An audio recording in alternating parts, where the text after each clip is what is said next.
Hello students, good morning to all of you. Class 9th, subject chemistry. Myself RB Shukla, Department of Chemistry, Bal Nikunj English School, Paltan Chhauni, Sector A, Aliganj, Lucknow.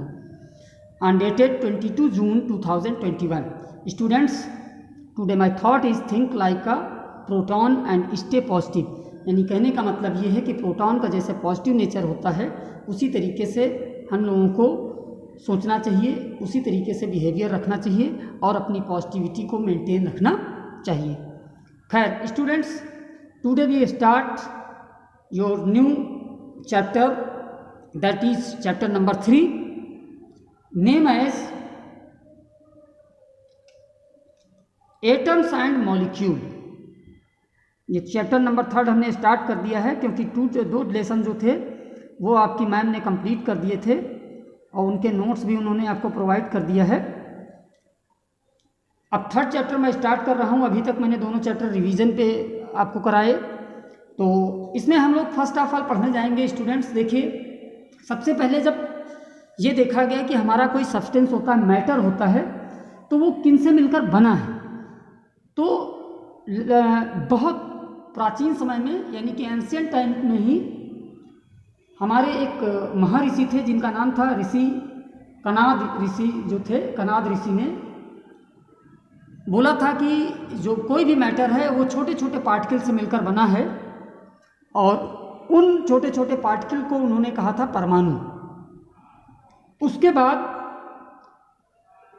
इस शब्द का इस्तेमाल Dalton साहब ने किया और Dalton साहब ने सबसे पहली एटॉमिक थ्योरी दुनिया के सामने प्रस्तुत किया। लेकिन बाद में उनकी थ्योरी फेल हुई, तो सबसे पहले तो हमको यही सीखना है कि उनकी एटॉमिक थ्योरी थी क्या। उससे पहले हम लोग पढ़ेंगे कुछ लॉज हैं, laws of chemical combinations. Laws of chemical combinations, तो इसमें जो सबसे पहला लॉ है वो है law of conservation of mass.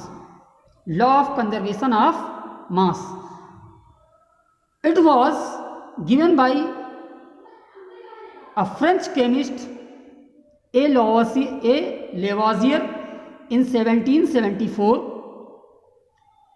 Law of conservation mass. Law of conservation of mass. It states that matter is neither created nor destroyed, or total mass of the reactants before the reaction is equal to the total mass of the product. कहने का मतलब है अगर कोई reaction होती है तो उसमें रिएक्टेंट का जितना मास होगा जब प्रोडक्ट में कन्वर्ट होगा तो उनके प्रोडक्ट्स का टोटल मास जो होगा वो आपस में इक्वल होगा। एक एग्जाम्पल के बिहाफ पर इस चीज़ को हम समझें। Let us consider a chemical reaction. एक केमिकल रिएक्शन हमने कंसीडर किया, ये कैल्शियम कार्बोनेट, इसको हीट किया तो ये ब्रेक हो गया कैल्शियम ऑक्साइड और कार्बन डाइऑक्साइड में। इसका मॉलिक्यूलर वेट हमने निकाला तो कैल्शियम का एटॉमिक मास 40 + 12 + 16 × 3, क्योंकि कार्बन का 12 होता है एटॉमिक मास और ऑक्सीजन का 16। पुट करेंगे तो इसको ऐड किया तो ये आया 100।